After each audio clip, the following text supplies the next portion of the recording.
Morning, everyone. Ado here, Crosscare Homeless Services Management Team, Social Care Workers Board of Carew, and a member of the Consultative Forum for Former Residents and Mother and Baby Homes.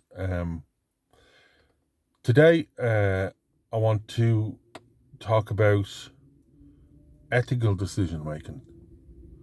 There's two cases currently doing the rounds in the newspapers and social media and on the radio and TV that are worth considering for us as social care professionals.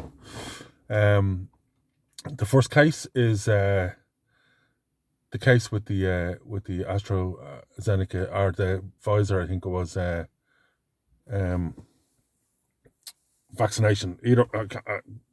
I may be wrong on which one it was, but the vaccination rollout up in the Beacon Private Hospital in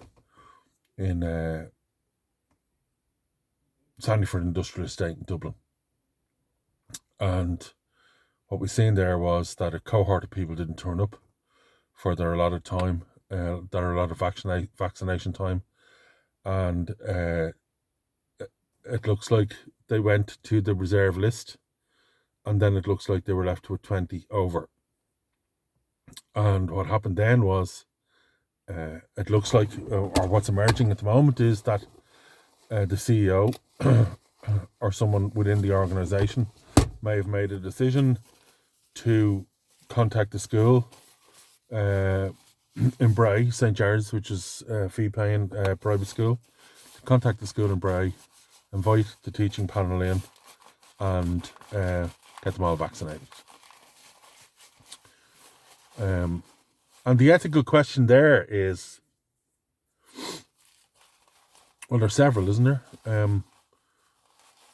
Was it right that the individuals who were involved in that vaccination program, the decision makers in the Beacon Hospital, took action and brought in 20 extra people to make sure that that it was used up? Or are we annoyed because the 20 extra people came from a private fee-paying school? Or should the ethical decision have been to use it, but to try and use it in the locality, say with the police gardaí or a local school or something? Or should the 20 vaccinations just have been allowed to go? It's an ethical conundrum, isn't it?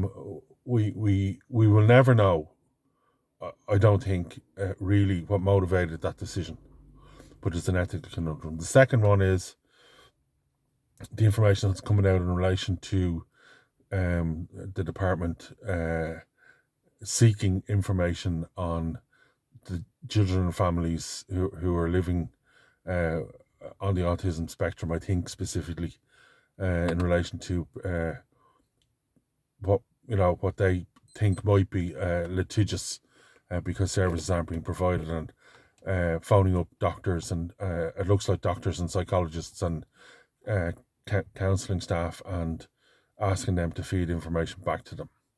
That there is a real ethical and actually moral conundrum. Years ago, when I worked in a place called Schizophrenia Ireland, if anyone found, any medical person found, looking for information on any of the people who used their service, the simple answer was that you need to have that conversation with the person who used their service.